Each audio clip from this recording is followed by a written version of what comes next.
Bismillahirrahmanirrahim. Assalamualaikum warahmatullahi wabarakatuh.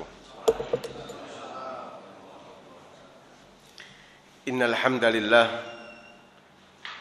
nahmaduhu wa nasta'inuhu wa nastaghfiruh wa na'udzu billahi min shururi anfusina wa min sayyiati a'malina. May yahdihillahu fala mudilla lahu wa may yudlil fala hadiya lahu.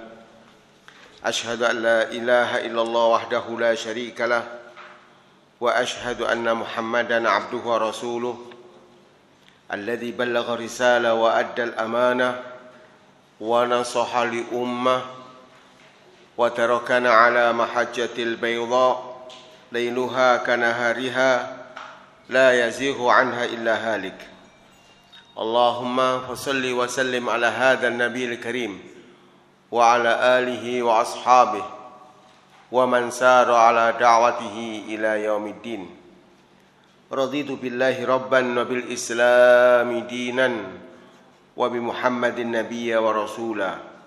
اللهم أنت ربي لا إله إلا أنت خلقتني وأنا عبدك وأنا على عهدك ووعدك ما استطعت أعوذ بك من شر ما صنعت أبوء لك بنعمتك علي wa abu bidzambi faghfirli fa innahu la yaghfiru dzunuba illa ant. Ikhwani fillah, usikum wa nafsiya bi taqwallah. Pada pagi hari ini pertama yang kita ucapkan syukur alhamdulillah kepada Rabbul Alamin yang telah banyak sehingga tidak dapat dihitung memberikan nikmat, rahmat, inayah, taufik dan hidayahnya sehingga kita dapat berkumpul di dalam hal mempelajari kaifiyatu taghsil janaiz ala sunnati Rasulillah sallallahu alaihi wasallam. Kita belajar bersama bagaimana cara memandikan jenazah menurut sunnah Rasulullah sallallahu alaihi wasallam. Hadirin yang dirahmati Allah Subhanahu wa taala, pada kesempatan ini saya akan berikan satu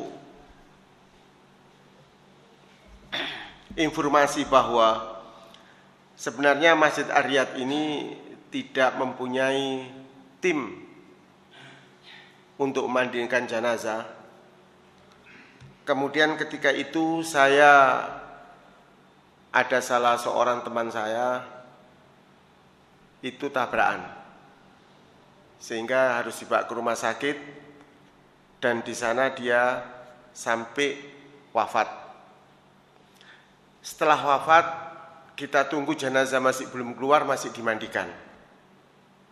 Karena yang memandikan tidak ada, jadi rumah sakit menyediakan seorang wanita yang akan memandikan seorang pria. Hal ini saya timbul, bagaimana kalau kita akan membuat tim memandikan jenazah menurut sunnah. Padahal di dalam Islam dilarang keras seorang laki-laki memandikan seorang wanita dan wanita memandikan seorang laki-laki, kecuali itu suami istri. Yang kedua, ada di tempat kita, di tangga kita ini ada salah seorang di antara kita yang meninggal, kemudian didatangkan seorang mudin. Mudin itu dalam bahasa Arabnya sebenarnya qaimuddin, untuk memandikan jenazah tersebut. Setelah saya lihat, karena mungkin Pak Mudin ini ada satu hajat, mungkin ada acara pernikahan atau mandikan jenazah yang lain atau keperluan lainnya, itu dimandikan asal-asalan. Saya melihat, wah ini tidak syar'i. Dari situlah saya timbul membentuk tim peduli ummah, tim memandikan jenazah menurut sunnah Rasul Sallallahu Alaihi Wasallam. Akhirnya Masjid Ar-Riyadh bisa mengadakan tim peduli ummah dan tim memandikan jenazah. Sekarang ini mulai yang ketiga atau keempat kita praktek memandikan jenazah ini. Jamaah sekalian, memandikan jenazah menurut sunnah Nabi Sallallahu Alaihi Wasallam yang kita ringkas di dalam diktat ini dengan ada banyak kekurangan-kekurangan dan kita tulis ringkasan tentang perawatan jenazah. Pertama di sini disebutkan jika telah tampak dekatnya ajal kematian salah seorang muslim maka disyariatkan mentalkinkan dengan kalimat la ilaha illallah. Pertama, tidak ada orang yang tidak mati. Semua orang bakal mati. Dan kematian itu tidak pandang bulu, tidak pandang kesempatan dan tempat. Siapapun orangnya pasti akan mati. Yang kaya mati, yang miskin mati, yang ahli ibadah mati, yang tidak pernah ibadah mati, yang bertakarrub kepada Allah mati, yang tidak pernah mengenal Rabbul Alamin pun mati. Jadi orang beriman, orang yang musyrik, semua mati. Dan semua yang hidup ini pasti akan mengalami kematian. Dengan firman Allah, kullu nafsin dha'iqatul maut. Setiap yang hidup itu pasti akan merasakan kematian. Nah, oleh karena itu, kalau apabila ada seseorang di antara kita atau diri kita sendiri akan menghadapi kematian semacam ini, jangan banyak wasiat yang diberikan kepada keluarga kita yang ada di sekitar kita. Pertama, tugas kita menghadapi orang yang akan wafat itu mentalkini. Ucapkanlah kalimat la ilaha illallah dengan di telinga kanan. Kemudian orang yang akan mati ini di sini dalam keadaan antara sadar dan tidak sadar. Antara orang itu akan bisa mengucapkan dengan lantang atau di dalam hatinya atau dengan isyarat. Nah, di situ kita harus banyak mentalkini kalimat la ilaha illallah. Satu contoh bagaimana cara mentalkini. Apakah setiap orang yang mengunjungi itu kemudian mentalkin la ilaha illallah atau qul la ilaha illallah, la ilaha illallah, la ilaha illallah berkali-kali sehingga menjadikan orang yang sakit ini jadi bingung. Satu. Kedua, orang yang mentalkin jadi payah, capek. Karena yang ditalkini kadang-kadang dia orang itu diam, kadang-kadang dia sadar, dia tahu, tapi dia berat untuk mengucapkan dengan lafaz yang jelas. Biasanya orang ditalkinin la ilaha illallah ada beberapa tingkatan. Qul la ilaha illallah, katakanlah la ilaha illallah. Dia mengucapkan la ilaha illallah walaupun terbata-bata. Kadang-kala dia hanya mengucapkan dengan memberikan isyarat dengan tangannya saja. Atau karena mengangguk-anggukkan kepalanya. Iya, saya mengikuti apa yang kamu ucapkan tadi itu. Ada yang terakhir adalah diam. Tetapi hatinya dia mengucapkan kalimat tauhid la ilaha illallah. Yang ada lagi, dia tidak bisa mengucapkan sesuatu apapun. Diam karena dia sudah tidak sadar. Nah, ini. Jadi tidak boleh kita mentalkini orang yang akan mati itu beberapa kali sampai capek orang yang mentalkini dan capek pula orang yang ditalkini. Beberapa kali nanti senjang kira-kira setengah jam, 1 jam kita ucapkan la ilaha illallah dan seterusnya. Jamaah sekalian yang rahmati Allah Subhanahu wa taala, kalimat la ilaha illallah tadi itu ditalkinkan kepada orang yang akan mati. Kembali kepada diri kita sendiri. Kalau kita sudah menghadapi sakaratul maut, menghadapi kematian, menghadapi sesuatu, wah saya ini akan mati. Soalnya orang itu tidak mudah cepat ingat akan kematian itu kecuali dalam keadaan sakit. Apalagi sakitnya kok tambah parah semacam ini. Wah, saya ini bakal mati. Di situ jangan banyak wasiat. nanti uang saya sekian miliar, tanah saya sekian hektar, rumah saya sekian puluh rumah, nanti harus bagikan ini sekian, itu tidak perlu dibicarakan lagi. Yang bagi langsung Allah Subhanahu wa ta'ala kepada ahli warisnya. Orang itu wafat, dibuka saja bal faraid, bab cara membagi warisan. Jadi langsung dibagi oleh Rabbul Alamin, bukan kita yang bagi itu. Nah, kita banyak-banyak mengucapkan kalimat La ilaha illallah, La ilaha illallah. Terus ketika kita sakit, langsung kita ucapkan semacam itu. Hadirin yang rahmati Allah Subhanahu wa ta'ala, kemudian diucapkannya sebagaimana hadis yang diriwayatkan an Abi Sa'id al-Khudri qala Rasulullah sallallahu alaihi wasallam, lakinu mautakum la ilaha illallah, rawahu Muslim.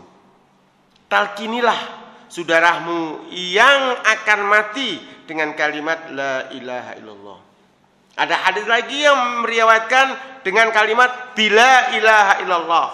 Ucapkanlah saudaramu yang akan wafat itu dengan ucapan kalimat la ilaha illallah. Kalimat mautakum. Kalimat mautakum dengan amwatakum itu lain. Mauta ini jadi kalimat mautun, mauta. Kalau mayitun amwat. Kalau mauta ini artinya orang yang akan mati.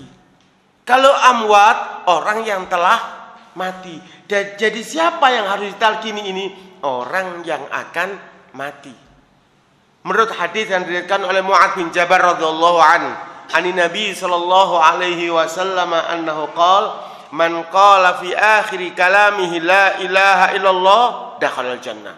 Barang siapa seorang di antara kita mengucapkan kalimat tauhid la ilaha illallah pada detik-detik terakhir umurnya dia, maka orang ini mendapatkan surga Allah Subhanahu wa ta'ala. Jadi yang ditalkin itu orang yang akan mati. Ikhwatal iman, pada kesempatan ini ada kalimat la ilaha illallah. Kenapa kok harus kita mengucapkan kalimat la ilaha illallah? Ini mentauhidkan Allah Subhanahu wa ta'ala. Kalimat la ilaha, tiada Tuhan. Illallah, ini harful istisna, kecuali Allah Subhanahu wa ta'ala. Kalimat la ilaha, tidak ada Tuhan. Karena kalimat Tuhan ini bisa dua, musanna, bisa jamak, bisa ribuan, bisa ratusan. Kalimat ilahun, ilahani, uluhiyah, alihatun, Tuhan banyak. Makanya di situ katakan la ilaha, tidak ada Tuhan apapun, tidak ada. Tidak ada Lata wal Uzza, tidak ada Tuhan matahari, tidak ada Tuhan bulan, tidak ada Tuhan pohon-pohonan, tidak ada Tuhan siapapun illallah, kecuali Allah Subhanahu wa ta'ala. Jadi kalimat ilah itu bisa musanna, bisa jamak, bisa mufrad, bisa tunggal, bisa dua, bisa tiga, dan bisa ribuan. Kalimat Allah satu. Kita lihat sekarang ini. Apakah benar kalimat Allah lafzul jalalaini satu? Kita preteli pun juga Allah itu cuma satu. Allahu, alif, lam, ha. Artinya Allah Tuhan kita. Kita buang itu alifnya. Lillahi. Hi ini ambilnya kepada huwa Allah Subhanahu wa ta'ala. Satu. Kita hilangkan lagi lamnya. Lahu ma fis samawati wal ard. Hu kembali kepada Allah Subhanahu wa ta'ala. Hu-nya saja walladzi khalaqas samawati wal ard.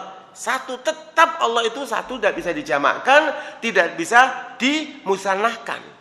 Jadi di situ kalimat tauhid yang diperintahkan oleh Allah Subhanahu wa ta'ala dengan kalimat qul la ilaha illallah, tiada Tuhan siapapun kecuali Allah Subhanahu wa ta'ala. Dan ketika kita mengucapkan kalimat tauhid la ilaha illallah, ini kita harus yakin tiada Rabb kecuali Allah, tiada sesembahan kecuali Allah, tiada Tuhan kecuali Allah Subhanahu wa ta'ala. Dengan penuh keyakinan. Ikhwatal iman, kita lanjutkan di dalam hadis ini yang saya terangkan kalimat tauhid. Wa qala Rasulullah sallallahu alaihi wasallam, man kana akhiru kalamihi la ilaha illallah dakhala jannah, rawahu Abu Dawud. Barang siapa orang pada akhir ucapannya mengucapkan kalimat tauhid la ilaha illallah, maka orang itu mendapatkan surga Allah Subhanahu wa ta'ala. Hadirin yang rahmati Allah Subhanahu wa ta'ala. Kalimat la ilaha illallah, sebagaimana saya terangkan, kalimat la ilaha illallah ini kita ajak orang yang sakit, orang yang mati, atau kita sendiri. Tidak semua orang mau mengucapkan hal ini, kecuali kalau dia mengucapkan kalimat tauhid, berzikir ketika hidupnya, bertasbih ketika hidupnya, berzikir dan tunduk patuh kepada Rabbul Alamin, maka orang itu akan mengucapkan kalimat tauhid pada akhir hayatnya. Nabi Shallallahu Alaihi Wasallam telah menyampaikan sabdanya, yuhsyarul mar'u ala ma'asha alaih. Manusia itu digiring bagaimana dalam keadaan hidupnya. Kita hidup ini biasanya ahli ibadah, ahli dakwah, ahli menegakkan amal ma'ruf nahi mungkar, bil makna insya Allah kematiannya akan detik-detik terakhir melakukan hal-hal tersebut. Orang yang selalu melakukan kemaksiatan bakal nanti matinya dalam keadaan kemaksiatan kepada Allah Subhanahu wa taala. Seandainya sebaliknya itu hak prioritas Allah Subhanahu wa taala, haqqullah Subhanahu wa taala. Hadirin yang rahmati Allah Subhanahu wa ta'ala. Kematian ini sesuatu yang dahsyat. Kematian ini sesuatu yang menakutkan bagi orang-orang yang tidak mempersiapkan akan kematian. Tetapi kalau orang itu selalu mempersiapkan kematian dengan diisi waktunya beribadah kepada Allah, bertakarrub kepada Allah, bertasbih, bertahmid, tunduk patuh kepada Rabbul Alamin, insya Allah kematian menjadi kenikmatan. Coba kita lihat para sahabat radhiyallahu anhum itu ketika Nabi Shallallahu Alaihi Wasallam memimpin barisan perang, itu dipesannya cuma 2. Kata Rasulullah sudah soft, barisan perang sudah rapi, beliau mengatakan, la tarji'u illa bi ihdal husnayain. Jangan kalian pulang kembali ke tempat kalian kecuali mendapatkan salah satu yang antara 2. Apa itu? Yang pertama, menang ketika perang di medan peperangan. Yang kedua, kita mendapatkan mati syahid. Mati syahid adalah mati sesuatu yang paling nikmat. Tidak ada kematian yang paling agung seperti kematian mati syahid. Nah, jadi orang Islam ini kalau sudah hidup, dia menghadapi 2. Menang di dalam dakwahnya atau mati syahid. Hadirin yang rahmati Allah Subhanahu wa ta'ala. Ujian ini terus diberikan oleh Allah Subhanahu wa ta'ala kepada kita. Ujian demi ujian. Kita hidup tidak dibiarkan begitu saja oleh Allah ta'ala. Diuji dengan harta kita, diuji dengan ketakutan, diuji dengan kelaparan, diuji dengan kurangnya harta, diuji dengan kekurangan penghasilan dan lain sebagainya. Ini mau sabar atau tidak? Karena pintu surga itu ada 8. Di antara 8 pintu surga itu ada babus sabr dan babus syukur. Kalau kita mau sabar, kita akan masuki surga Allah SWT dengan pintu babus as-sabr. Atau kita banyak bersyukur kepada Rabbul Alamin, kita akan masuki pintu babul as-syukur. Hadirin yang rahmati Allah Subhanahu wa ta'ala. Di sini ada satu ayat Al-Quran di dalam surat Al-Baqarah. Rabbul Alamin telah menyampaikan, a'udzubillahi minasyaitonirrajim, walanabluwannakum bisyai'in minal khawfi wal ju'i wa naqsim minal amwali wal anfusi was samarat wa basyiris sabirin. Dan pasti aku Allah Subhanahu wa taala memberikan ujian kepada orang-orang mukminin. Nah, di sini ada 2 taukid yang Allah mengatakan benar-benar pasti aku akan menguji. Pertama, lam. Yang kedua di sana nun taukid, walanabluwannakum. Benar-benar saya akan berikan ujian bagi orang-orang yang mengucapkan kalimat la ilaha illallah, kemudian tunduk patuh dengan kalimat la ilaha illallah, diuji oleh Rabbul Alamin. Dengan apa? Bisyai'in minal khauf. Sedikit dari ketakutan. Takut hartanya habis, takut anaknya mati, takut suaminya mati, takut istrinya mati, takut nanti tidak dapat rezeki, takut nanti melarat, jatuh pekerjaannya dan lain sebagainya. Walju, kelaparan, wa naqsi minal amwali wal anfus, dan kurangnya sedikit dari harta kekayaan. Kita ini jamaah sekalian, kalau satu hari dikasih 1 juta oleh Allah Subhanahu wa taala, dikurangi 10.000 saja, kita mengatakan, wah rugi hari ini. Padahal cuma dikurangi 10.000. Bagaimana kalau dikurangi banyak? Wal anfus, kadang-kadang kita ada satu tokoh di antara atau pemimpin dalam rumah tangga kita meninggal. Bagaimana nanti makannya anak-anak? Bagaimana kehidupan kita? Bagaimana membiayai sekolahnya? Bagaimana makan setiap harinya dan sebagainya? Itu semuanya Allah Subhanahu wa taala yang akan menjamin kepada kita. Tidak ada satu orang pun yang memberikan jaminan harta pada diri kita. Siapa yang memberikan makan dan minum? Allah Subhanahu wa taala. Walladzi yut'imuni wa yaskini wa idza maridtu wa yashfin. Allah yang memberikan makan minum kepada kita semuanya, dan kalau sakit yang memberikan kesembuhan adalah Rabbul Alamin. Wassamarat, dan buah-buahan ini hasil kerja kita. Wabasyiris sabirin, maka berilah kabar kepada orang-orang yang mau sabar.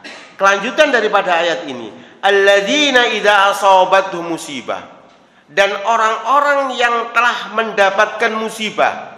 Apa musibah di sini? Beraneka ragam musibah, jenisnya kecil dan besar, tetapi musibah yang disebutkan dalam ayat ini adalah kematian. Kita harus banyak mengucapkan kalau ada musibah ini, qalu inna lillahi wa inna ilaihi rajiun. Semua kita ini milik Allah, diri kita milik Allah, harta kita milik Allah, istri anak kita milik Allah, roh kita milik Allah, hidup dan mati kita ini milik Allah. Kalau ada sesuatu yang meninggal mendahului kita, kita ucapkan inna lillahi wa inna ilaihi rajiun. Ulaika alaihim salawatun min rabbihim wa rahmah wa ulaika humul muhtadun. Dan mereka-mereka itulah mendapatkan pertolongan atau doa dari Allah, dari malaikat kepada Allah Subhanahu wa taala dengan rahmatnya, wa ulaika humul muhtadun, dan mereka itulah orang-orang mendapatkan petunjuk. Hadirin yang rahmati Allah Subhanahu wa taala, dua hal. Masalah kematian ini yang paling berat hidup ini ada dua. Ada hablum minan nas dan ada hablum minallah. Kalau hablum minan nas ini, kalau menurut pandangan saya lebih berat daripada hablum minallah. Hablum minan nas ini hubungannya sangat berat sekali, karena harus diselesaikan oleh Allah SWT di meja hijau nanti fil akhirah. Hadirin yang rahmati Allah SWT, di sini hablum minallah. Orang kadang-kadang meninggalkan sholat, orang meninggalkan puasa, orang mampu tidak melaksanakan ibadah haji, orang yang harus membantu kepada fuqara masakin ditinggalkan hal semacam ini. Ini hablum minallah. Tetapi hablum minan nas, masalah utang piutang, masalah tutur kata kita. Ma yalfadhu min qaulin illa ladaihi raqibun atid. Setiap ucapan kata yang kita ucapkan dicatat oleh raqibun wa atid, dan ini akan dipertanyakan. Ini akan dipertanyakan. Ini kata-kata yang benar, yang hak akan dipertanyakan oleh Allah SWT. Bagaimana kalau kata-kata kita mengandung fitnah, permusuhan, adu domba, dan memperpecah belah ummah dan lain sebagainya. Ini lebih lagi. Seperti contoh di dalam ayat Al-Quran, Allah SWT akan mempertanyakan semua nikmat-nikmat yang diberikan pada kita. Ini nikmat yang halal. Bagaimana dengan kenikmatan yang kita peroleh dari barang yang haram? Hadirin yang rahmati Allah Subhanahu wa taala, ini masalah hablum minan nas, berat sekali. Yang paling berat hablum minan nas itu adalah, yang saya lihat adalah masalah utang piutang. Banyak orang itu utang kemudian dia tidak mau bayar. Saya berikan satu contoh. Siapapun orang yang punya utang dengan jumlah besar apapun utang itu, karena bailit, karena ditipu orang, karena apapun caranya dia punya utang, dia ada keniatan untuk membayar, akan diberi jalan oleh Allah untuk membayarnya. Dan yang membayar utang itu adalah Allah Subhanahu wa taala. Tetapi kalau orang itu utang sedikit sekali utangnya, sekalipun berapa rupiah, taruh 100.000 rupiah, tapi ketika dia utang, nawaitunya dia ingin untuk membayar, dipersulit oleh Allah Subhanahu wa taala untuk membayar itu. Ini yang pertama. Kedua, masalah kematian utang piutang. Paling berat. Nabi Shallallahu alaihi wasallam menyampaikan dengan hadis yang sahih, nafsul mu'min mu'allaqatun bidaini hatta yuqda anhu. Roh seorang mukmin ini tidak akan mendapatkan tempat yang tentram, nyaman di sisi Allah Subhanahu wa taala kecuali masalah utang piutangnya diselesaikan oleh ahli warisnya. Selanjutnya, tidak ada kematian sebagaimana yang saya sebutkan tadi itu seperti kematian orang yang mati syahid. Perang di medan jihad untuk mendapatkan pahala yang termulia, yang paling agung adalah mati syahid. Kalau kita mati dimandikan, dikafani, disolatkan dan dikuburkan. Tetapi kalau orang yang mati syahid langsung saja dikuburkan dan langsung masuk jannah Allah Subhanahu wa taala tanpa disolatkan, ya, tanpa dimandikan, tanpa harus dikafani. Debu-debu yang ada sebagai saksi bahwa orang tersebut telah mati di medan peperangan. Darah-darah ini menjadi darah jihad fisabilillah, akan jadi saksi di hadapan Allah Subhanahu wa taala. Tetapi orang ini ketika masih ada sangkut paut masalah utang piutang yang harusnya dia masuk langsung ke jannah Allah, di stop oleh malaikat. Stop. Tidak ada kematian yang termulia seperti mati syahid. Tapi di stop oleh Rabbul Alamin karena bab utang piutang. Dalam hadis lain Nabi SAW menjelaskan kepada kita bahwa orang yang ada utang piutang tidak mau bayar, diikat tangan dan kakinya sehingga ahli warisnya yang diberi wasiat itu menyelesaikan utang piutangnya. Orang yang banyak utang dan niatnya dia tidak mau bayar, kemudian dia tidak dapat mendapatkan surga Allah karena di stop, yang menghalangi adalah utang piutangnya. Mudah-mudahan kita semuanya diberi rezeki oleh Allah Ta'ala. Kalau yang punya utang bisa mendapatkan rezeki yang banyak dan menyelesaikan utang-utang itu. Dan jangan sampai kita mendekati akan kematian banyak utang yang kita tinggalkan. Amin ya rabbal alamin. Hadirin yang rahmati Allah Subhanahu wa ta'ala. Kita kembali kelanjutannya di bab berikutnya. An Ummi Salamah radhiyallahu anha qalat, dakhala Rasulullah sallallahu alaihi wasallam ala Abi Salamah waqad syaqqa basaru fa aghmadahu thumma qala innar ruha idza qubida atba'ahu al-basar, rawahu Muslim. Hadirin yang rahmati Allah taala, ketika Abu Salamah meninggal, Rasul sallallahu alaihi wasallam bertakziah, ya, bertakziah kepada keluarganya almarhum Abu Salamah. Ketika Abu Salamah itu dilihat, ternyata matanya melotot, beliau sudah meninggal, matanya melihat ini. Kemudian Nabi mengatakan inna ruha, sesungguhnya roh yang dicabut oleh malaikat Allah Subhanahu wa taala, qubida atba'ahul basar, diikuti oleh mata. Jadi roh ini ditarik, ini diikuti oleh mata. Ada beberapa hal para jamaah. Kalau orang itu minas salihin, min ahlil jannatil firdaus, maka dia akan melihat dengan senyum. Ditunjukkan oleh Allah Subhanahu wa taala, inilah tempatmu di surga. Diikuti dengan mata, dia melihat Allahu Akbar. Dan ada lagi orang yang matanya itu bermacam-macam. Saya sendiri menyaksikan, mudah-mudahan diampuni orang tersebut dan kita semuanya diampuni oleh Allah Subhanahu wa taala. Ketika ada orang ini mati, saya takziah ke rumahnya dan sama keluarganya tidak boleh lihat. Kenapa tidak boleh lihat? Saya pulang. Setelah pulang, ada di antara mereka salah satu nututi saya, Ustaz disuruh kembali. Saya kembali dan saya lihat bagaimana saya ucapkan bismillahirrahmanirrahim, saya buka, itu matanya keluar, Pak. Wallahu a'lam bishawab, mudah-mudahan diampuni segala dosanya Allah Ta'ala. Jadi orang mati itu kesimpulannya ditampakkan oleh Rabbul Alamin, atau ketika roh dicabut, inilah kon min ahli jannah, kamu termasuk min ahli jannah, ini kamu termasuk min ahli nar, itu ditampakkan. Mudah-mudahan kita termasuk mati kita husnul khotimah. Hadirin yang rahmati Allah Subhanahu wa taala, mati itu ada dua. Ada mati, tanda-tanda mati itu husnul khotimah. ada tanda-tanda mati itu su'ul khotimah. Tanda-tanda mati husnul khotimah. Ketika kita beribadah kepada Allah, ketika kita mengucapkan kalimat tauhid, ketika kita membaca Al-Quran, ketika kita berdoa, ketika kita jihad fisabilillah, ketika kita menyampaikan dakwah amal ma'ruf nahi mungkar, kemudian kita mati di jalan itu, termasuk tanda mati husnul khotimah.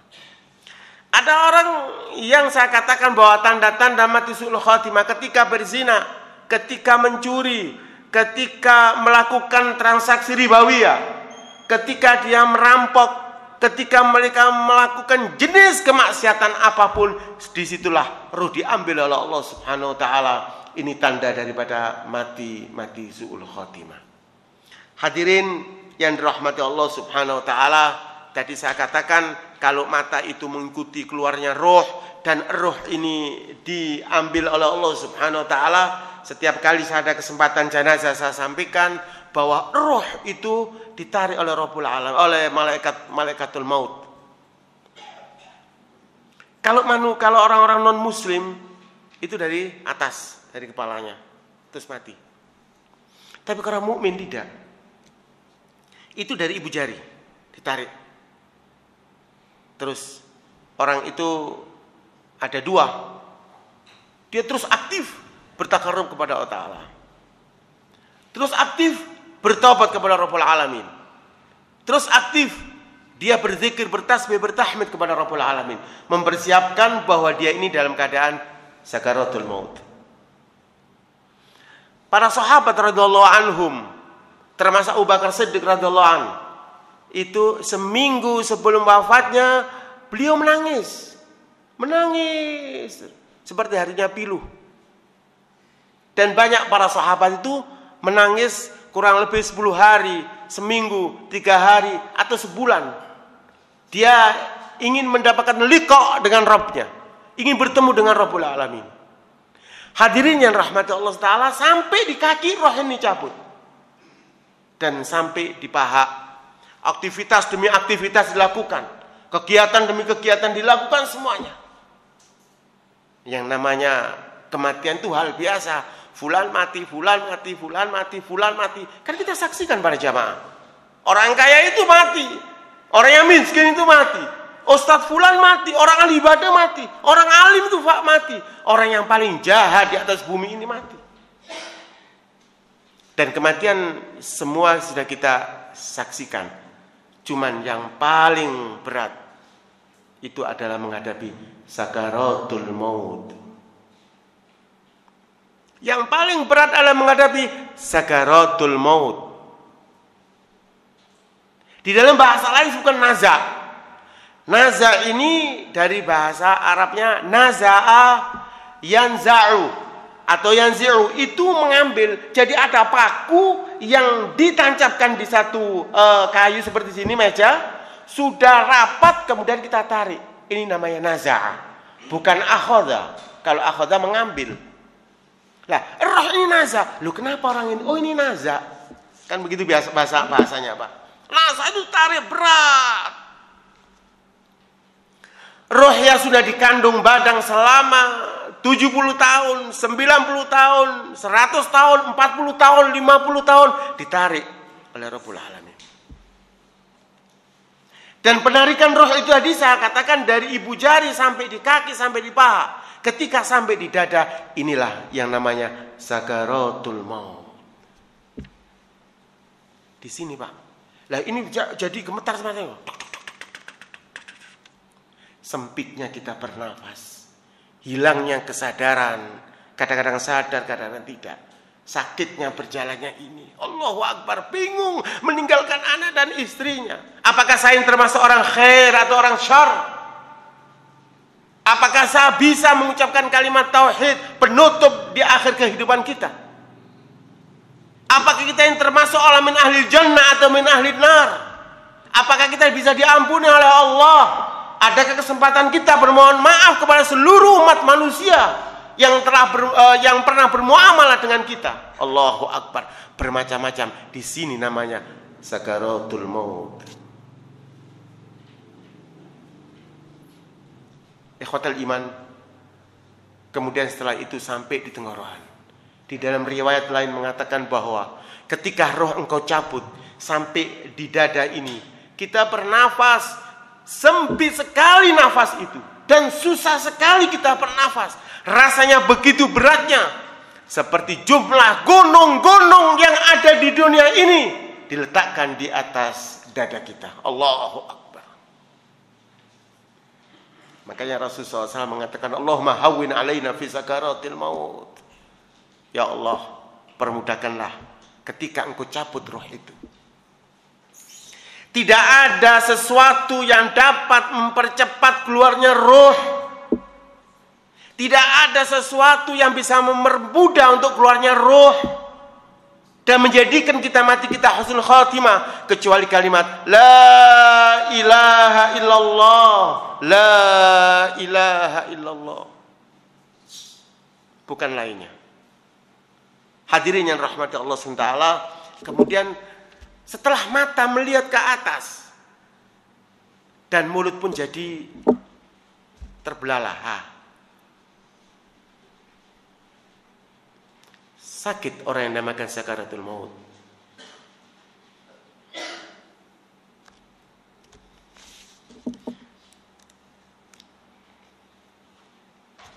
Kemudian jamaah sekalian, mengikat kalau memang ini buka, maka kita harus ikat dengan kain.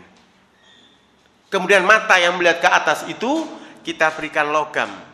Kemudian kita ambil minyak zaitun atau minyak kelapa dan kita oleskan begitu saja sampai dia terpejam. Kemudian kita tutup.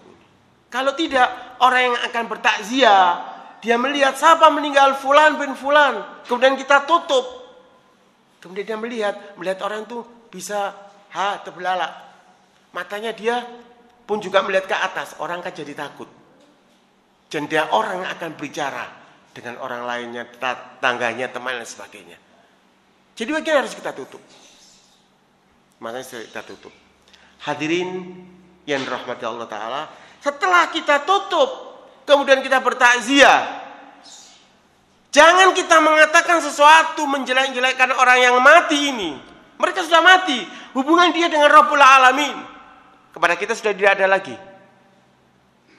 Ketika kita buka, kita ucapkan Bismillahirrahmanirrahim. Kita doakan, Allahumma tsabbithu biqouli tsabit. Allahumma tsabbithu biqouli tsabit. Yusabbitullahu alladhina amanu biqouli tsabit fil hayati dunya wa fil akhirah. Atau kita ucapkan Allahumma firlahu warhamhu wa'afi'afu anhu dan seterusnya dan seterusnya. Jangan kita ucapkan kepada orang yang mati, oh memang orang ini jahat. Uang saya belum dibayar, dia suka nipu saya, dia memukul saya dan sebagainya. Antum menjadi syuhada Allah, akan jadi saksi-saksi semuanya. Ketika kita mengucapkan yang baik-baik di sekitar jenazah ini, malaikat-malaikat Allah dan malaikat itu mengucapkan amin. Manusia sudah mengucapkan kebaikan dan orang yang termasuk orang yang baik. Ketika kita mengucapkan keburukan dan malaikat-malaikat di sekitar jenazah ini mengucapkan amin, saksi bahwa orang ini adalah orang yang tidak baik.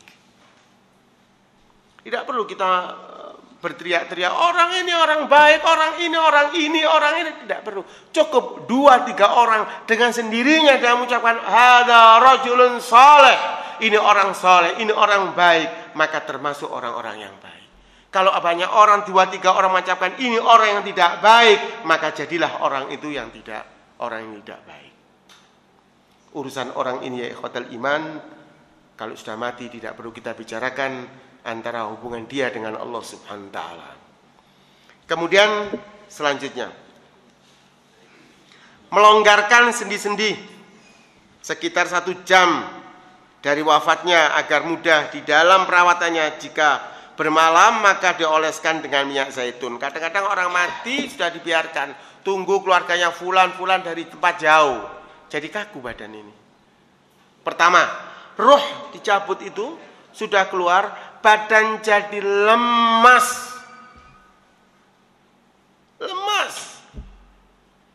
Nah, kalau sudah lemas kemudian kita taruh begitu, sudah sampai sekian jam lamanya jadi kaku. Jadi kalau sudah kaku mau kita kembalikan lagi, harus kita olesi dengan minyak zaitun atau minyak kelapa. Beberapa saat saja, kemudian dia akan lemes. Ya, ada kakinya biasanya gini saja, gosok saja beberapa kali, dia akan kembali. Tidak boleh keras-keras, karena keras-keras kalau bisa patah dan sebagainya, sama dengan kita mematahkan ketika masih hidup. Maka dilarang sekali kita main keras-keras atau kita membuka rahasianya orang yang mati itu. Oh, dia cacat, dia banyak luka-lukanya, makanya dia tidak pernah buka pakaian ini, makanya kakinya tidak pernah. Ternyata dia ada luka ini dan itu tidak boleh dibicarakan dengan orang lain, harus ditutup. Orang yang memandikan jenazah ini adalah pilihan Allah Subhanahu wa taala. Bagaimana tidak, kita tidak tahu orang ini langsung kita mandikan. Yang paling berat memandikan jenazah itu adalah masalah al-qubul wa dubur. Masalah maaf dari duburnya pantatnya dan dari kemaluannya. Ini yang pertama. Kedua, luka. Luka ada dua.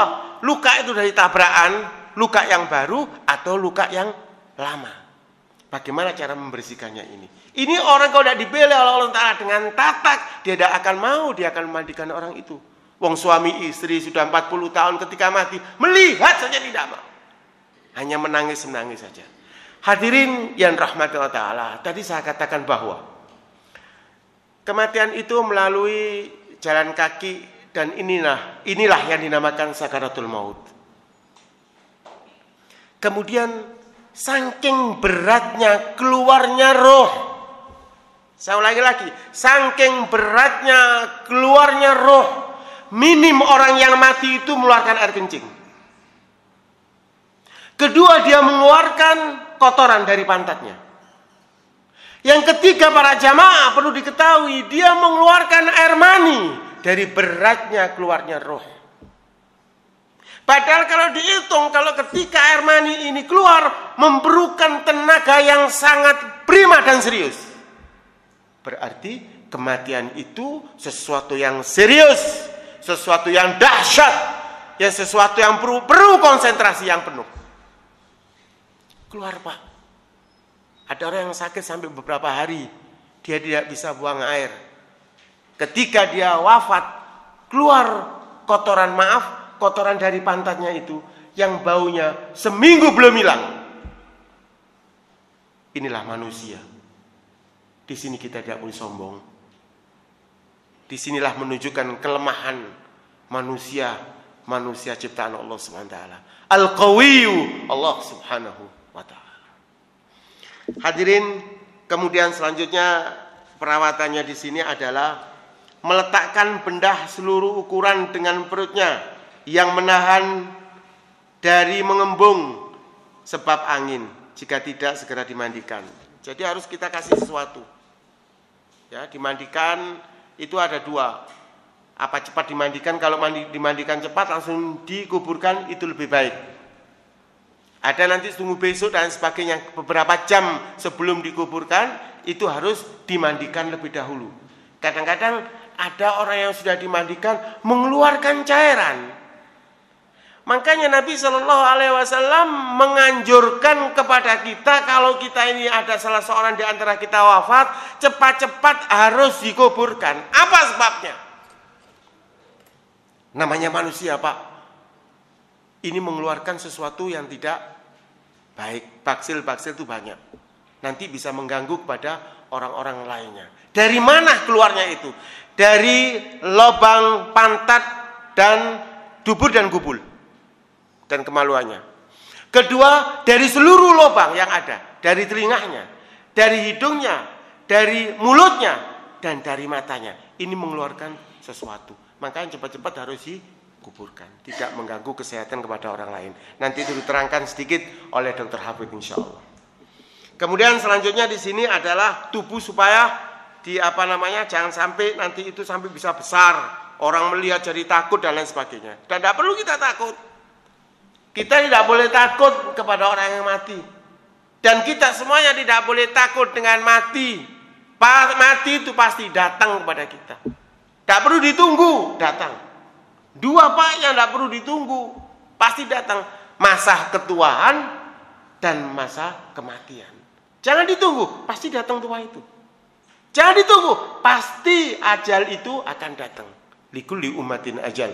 Idza jaa ajaluhum la yastakhiruna sa'atan wa la yastaqdimun. Kalau sudah ajal itu datang, tidak bisa diundurkan ataupun diajukan. Pasti datang kepada kita. Cuman kita harus mempersiapkan akan kematian. Sallallahu alaihi wasallam mengatakan, orang yang cerdas. Siapakah orang yang cerdas? Orang yang cerdas itu orang yang selalu ingat akan kematian. Orang yang selalu ingat akan kematian jadi rem, Pak. Dia berat akan melakukan kemaksiatan dan dosa karena ingat akan mati. Coba kita renungkan sejenak. Loh, jadi kita ini bakal mati. Coba pikirin. Satu kali alamat soal. Pertanyaan yang harus kita jawab. Jadi kita ini bakal mati. Loh, kita ini loh bakal mati. Siap tak?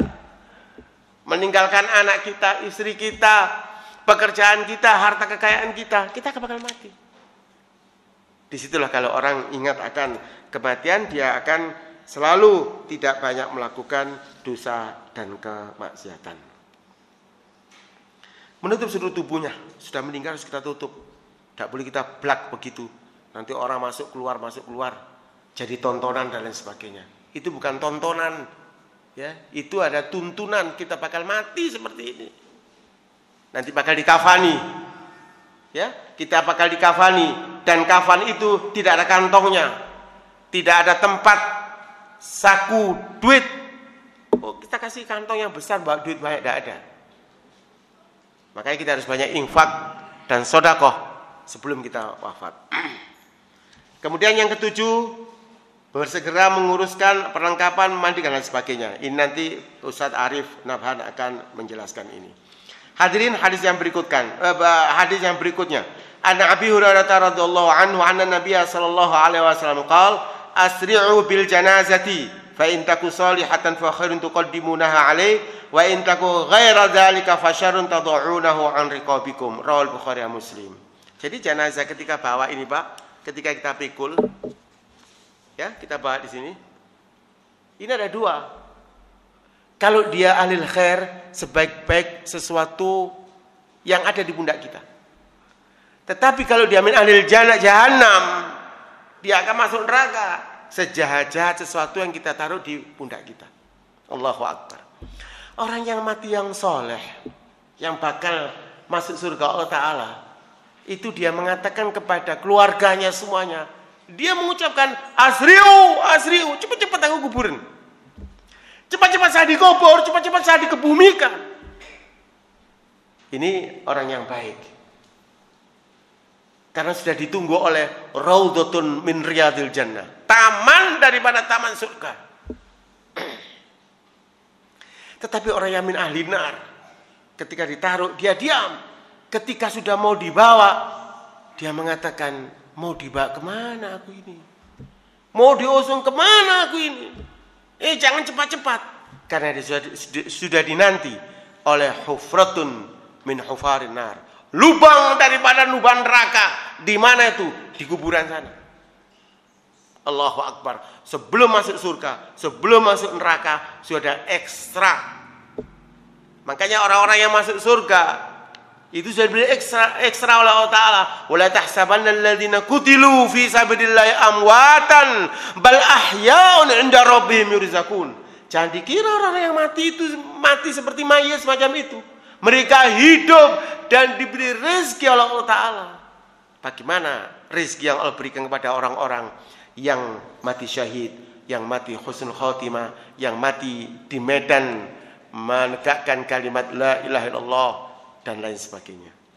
Hadirin yang rahmat Allah Ta'ala, kemudian hadis yang berikutnya, an Ummi Salamata, ini banyak tulisan yang perlu diperbaiki. An Ummi Salamata ibnu Aqwa, qala atan Nabiyya sallallahu alaihi wasallam bi janazatin faqalu ya Rasulullah salli 'alaiha. Qala hal taraka 'alaiha dainan?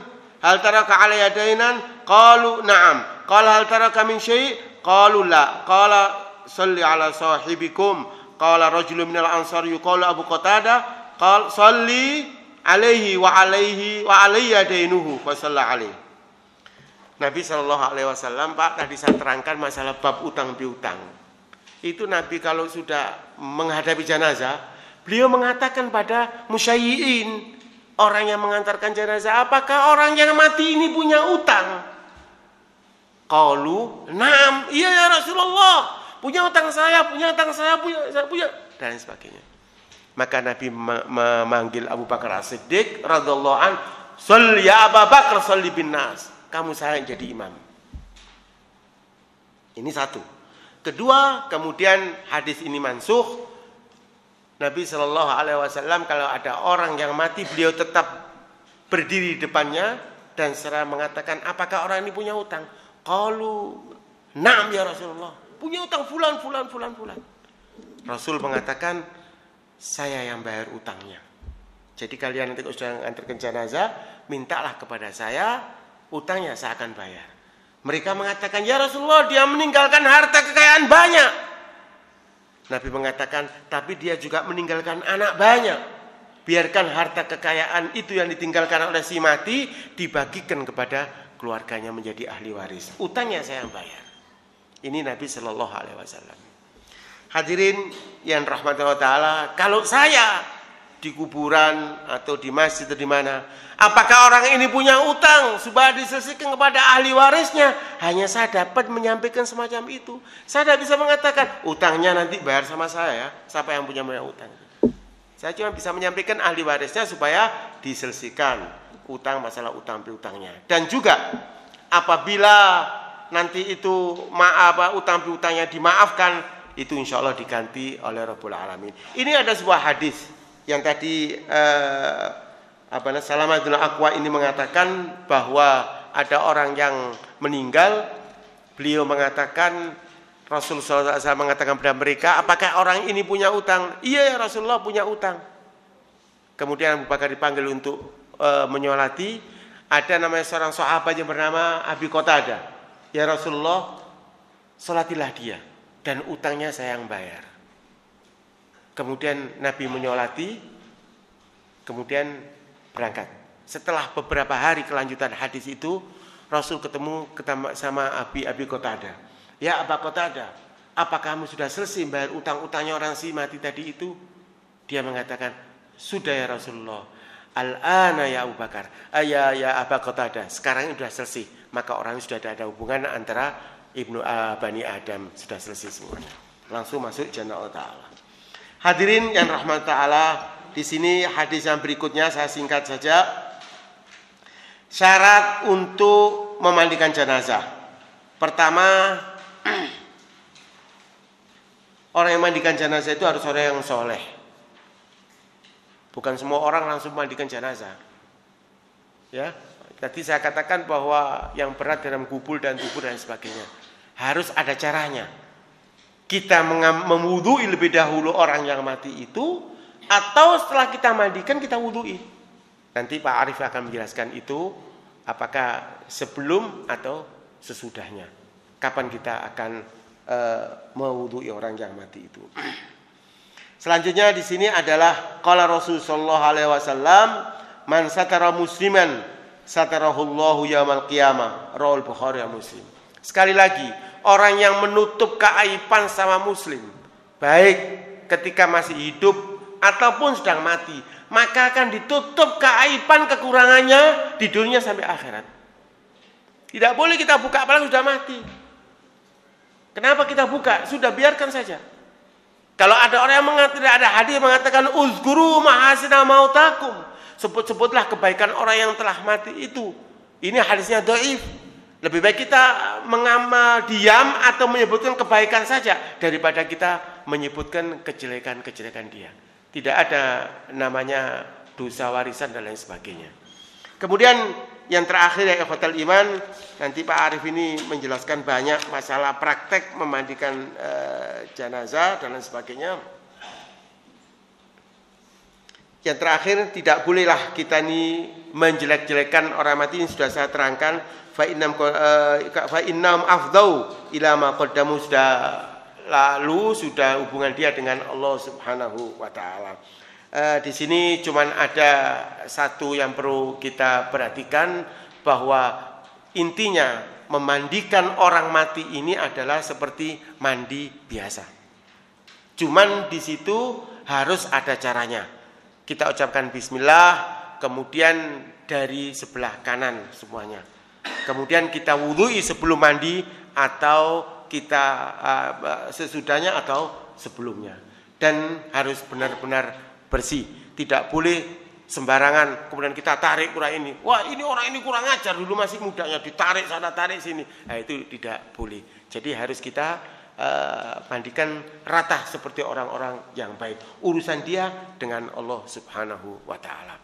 Kemudian titik yang terakhir di sini adalah, bolehkah seorang laki-laki memandikan seorang wanita? Itu tidak boleh kecuali istrinya. Istri kepada suami, suami kepada istri. Nabi Shallallahu Alaihi Wasallam ketika di malam hari itu tiba-tiba di waktu tidur dengan Aisyah radhiallahu anha keluar dari rumah di Baqi waktu itu di Madinah. Dia keluar ke masjid ke kuburan Baqi dan dicari oleh Aisyah. Di mana Rasulullah SAW? Dicari ke sana kemari tidak ada. Akhirnya beliau ketemu dengan Aisyah di jalan. Ditanya karena Aisyah keluar, dari mana engkau ya Rasulullah? Saya dari Baqi. Wahai Aisyah, Baqi itu seperti sini kuburan saya kok. Ini kuburan di Madinah. Kemudian kenapa ya Rasulullah? Ya di sana itu karena orang ahli kubur ini bingung semuanya. Rasulullah ke sana kemudian mendoakan, Allahumma firlahum warhamhum, Allah sabithum biqauli sabit. Allah sabithum biqauli sabit. Akhirnya tenang. Kemudian Aisyah bertanya, ya Rasulullah, bagaimana kalau saya mati ya Rasulullah? Kalau engkau mati ya Aisyah, saya akan memandikanmu. Maka di sini maknanya bahwa suami boleh memandikan istri, istri boleh memandikan suami. Faham ya? Selanjutnya salam. Masalah salam di kuburan. Ada hadis Nabi SAW menjelaskan kepada kita bahwa setiap kali kita masuk kuburan itu ada beberapa syarat. Setelah kita mengucapkan salam, Assalamualaikum ya ahla diyar, antumul mayyitun wa nahnu lahikuna insyaallah. Setelah kita salam, kalian semua sudah mati dan kami ini yang hidup memberikan salam akan nututi kalian. Kalau kita akan nututi yang mati tidak bisa kembali kepada orang yang hidup. Salam itu kita berikan kepada orang-orang ahli kubur menjadi sinar selama seminggu lebih.